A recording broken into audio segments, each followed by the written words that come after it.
je travaille. Laisse-moi tranquille, Adrien. Attends 2 secondes, parce que là, le rayon est dégueulasse. Ça y est, c'est joli. Salut les poilus! Alors aujourd'hui, on va voir les nouveautés du mois d'avril. Suivez-moi, comme d'habitude. Mais non, pourquoi comme d'habitude? On va changer aujourd'hui. J'ai une petite surprise pour vous. Venez! Joyeux anniversaire, les jeux de la comté!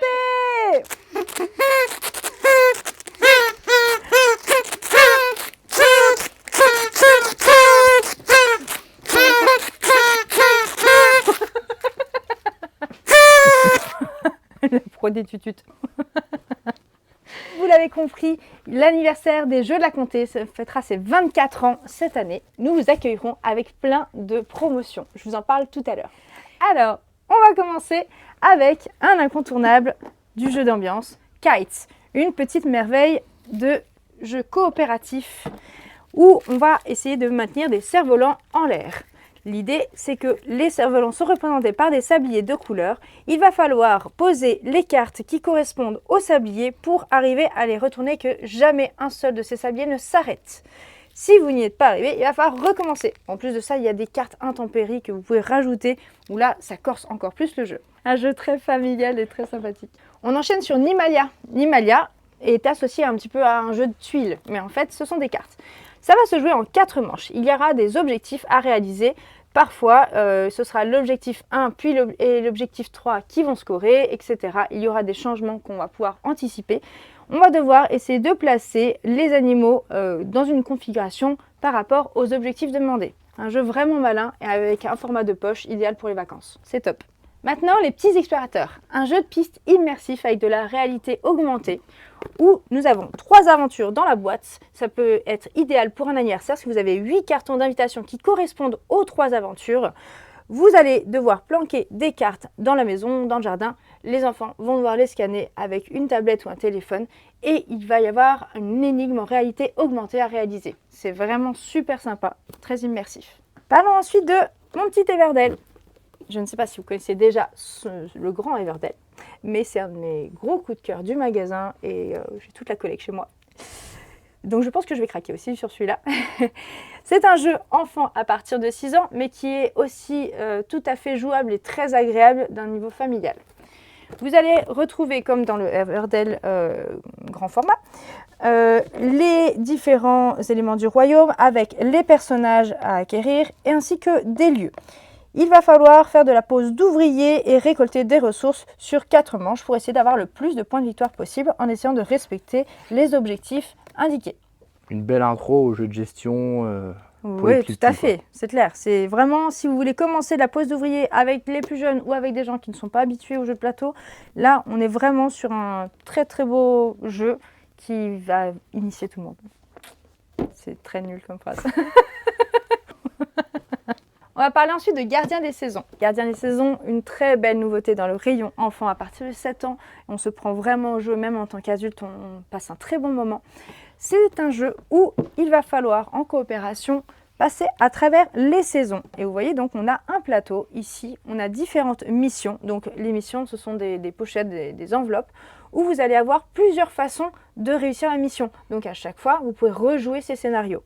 Il y en a 4 différentes. Quand vous décidez tous ensemble d'aller dans un point de téléportation vers la même saison, vous pouvez vous téléporter. Donc ce sera un plateau de jeu comme un livre. Voilà, on passe à travers toutes les saisons. Il est vraiment très très malin, magnifique au niveau du matériel. Je le recommande vivement. C'est un très très gros coup de cœur pour moi. On va parler maintenant d'Eriantis. Eriantis, c'est un jeu de majorité où nous allons avoir des professeurs dans une école de magie.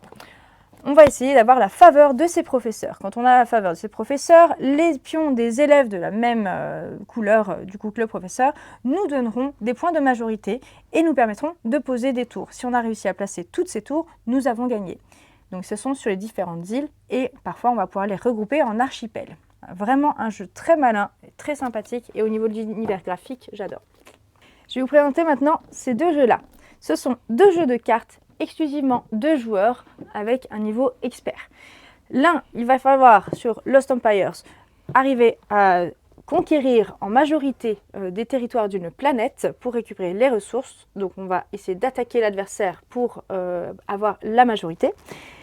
Et dans Gozuix, qui est dans le même univers que Immortal 8 ou 9, nous allons devoir placer nos troupes. Alors toujours, on commence par les troupes les plus faibles qui vont pouvoir nous permettre de placer les troupes intermédiaires jusqu'aux immortels en haut.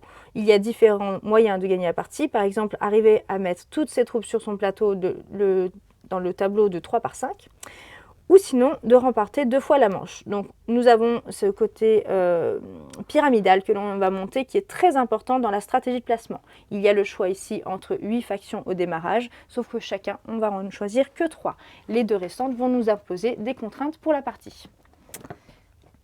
On va parler de Pagan. Alors là, rayon expert, gros chouchou pour moi.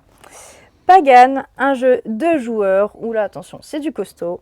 On va avoir 2 personnages, donc de la symétrie. Il va y avoir le chasseur de sorcières et la sorcière. Personnellement, j'aime bien jouer la sorcière.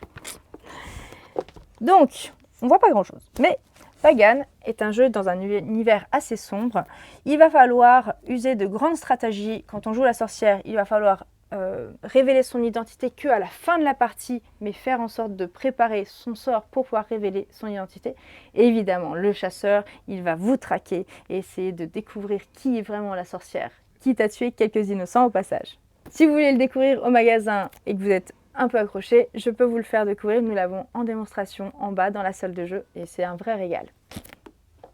Ensuite, on va parler de microgame, le Smitten. Smitten a été réalisé par le concepteur du jeu Sight ou du jeu Wingspan pour les 2 plus connus de tous les jeux qu'il a pu produire, dont il fait d'ailleurs des références dans ce petit jeu au niveau illustration. C'est un jeu qui se joue seul ou à 2 en coopération. Il va falloir essayer de refaire 2 tableaux. Alors les tableaux sont composés de cartes. Il va falloir toujours essayer de jouer sur les 2 tableaux parce qu'on ne peut pas faire plus de 3 cartes d'écart au niveau, elles ont des valeurs.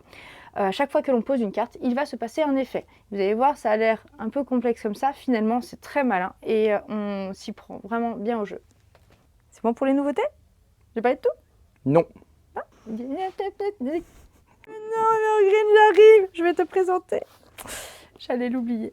Dans Evergreen, nous allons chacun avoir un plateau de jeu où il va falloir essayer de développer son écosystème. Nous allons avoir des pousses à planter sur notre plateau qui vont pouvoir se transformer en arbustes puis en arbres. On va faire attention au placement par rapport au déplacement du soleil. Les arbres peuvent faire de l'ombrage aux arbustes qui sont derrière eux, donc ça ne rapportera pas de points. Pour pouvoir placer les arbres dans les différents écosystèmes, on va récupérer des cartes qui vont nous indiquer à quel endroit placer. On va pouvoir aussi créer des lacs qui vont irriguer autour et faire mieux pousser vos plantes. Voilà, très beau jeu de développement avec un très bel univers. Et les 2 petits là, on les oublie pas non plus. Lucky Bastard. Lucky Bastard, c'est un petit jeu d'enfoiré. Non, pas du tout.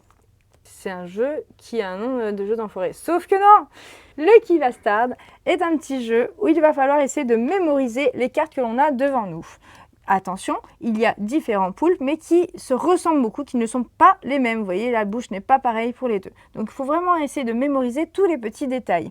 Quand on va tirer une carte de la pioche, on va essayer de révéler la carte où on se dit c'est la même exactement que celle que j'avais. Si c'est bon, tant mieux. Le but étant de se débarrasser de toutes ces cartes. Mais si je me suis trompée, je récupère un des petits jetons poulpies. Et là, c'est pas bon. Donc voilà, un petit jeu à emmener en vacances. Super chouette au niveau du format aussi. Et le créateur du jeu a glissé un petit easter egg à l'intérieur de la boîte. Une petite surprise. La personne qui a réussi... Putain, j'y arrive pas du tout. J'y arrive pas du tout. Ça, c'était pourquoi? Oui, parce qu'il rentre là-bas. Il me perturbe. C'est eux là-bas. Cachez-vous. Cachez-vous. Il y en a qui dorment. Fuyez, pauvre fou. Maudit Cricket. Maudit Cricket est un jeu de pli assez original dans la même collection que le Mytho, le Dodolido, etc. Vous allez devoir remporter des plis, mais pas d'une manière traditionnelle. La personne qui va lancer le pli n'indique pas forcément la couleur qui doit être jouée. Vous essayez de faire passer la couleur qui vous intéresse le plus au niveau des valeurs. Essayez que plusieurs personnes, par exemple, vous pouvez vous associer, discuter avec les autres pour essayer de faire en sorte qu'ils posent la couleur qui vous arrange. Et si vous avez la plus haute valeur dans cette couleur, vous remportez le pli. Et quand on remporte le pli, on va pouvoir choisir des cartes de légumes à mettre dans notre jardin. Attention, il ne faut pas récupérer les maudits criquets. Ce mois-ci, j'ai l'impression qu'il y a quand même beaucoup de bons jeux. Je dis pas que d'habitude que, mais personnellement, je trouve qu'il y a vraiment beaucoup de Il y bons a jeux. une ce très mois-ci. belle sélection, effectivement. Mais il y en a un que je connais pas. Non, c'est vrai. C'est quoi ça? Alors, celui-ci, c'est notre petite surprise anniversaire. Donc, comme je vous l'ai dit tout à l'heure, c'est l'anniversaire Jeux de la Comté, le 24 avril pour les 24 ans. Ça va durer 4 semaines. Pendant ces 4 semaines, on va vous proposer plusieurs choses. Par exemple, les Mystery Box. On en a fait dans différentes catégories. La catégorie enfant, la catégorie famille initiée et la catégorie expert. Vous allez pouvoir, dans ces pochettes surprises de jeux de société, acheter pour 20, 30, 50 ou 70 € à votre convenance. Et à l'intérieur, il y aura forcément pour plus de valeur d'achat que ce que vous avez payé. Et c'est la pochette surprise du jeu de société. Donc vous pouvez venir au magasin pendant l'anniversaire pour découvrir ça. Il y a aussi 4 jeux qui seront chaque semaine mis en avant pour notre comté d'or. Voilà, on a décidé de faire notre propre sélection As d'or Jeux de la Comté et de vous faire bénéficier de promotions sur ces jeux-là pendant à chaque fois leur semaine. Donc à chaque semaine, on désignera 4 jeux qui feront partie de cette promotion. Vous pourrez aussi découvrir en magasin toutes les promotions que l'on peut proposer parfois sur certaines boîtes de jeux. Voilà, c'est pas bon. La dernière phrase, ça va pas du tout. Il y aura aussi tout un tas d'autres promotions sur plein de jeux que vous pourrez découvrir en magasin. À bientôt à l'anniversaire. J'espère que vous serez d'aussi bonne humeur que moi.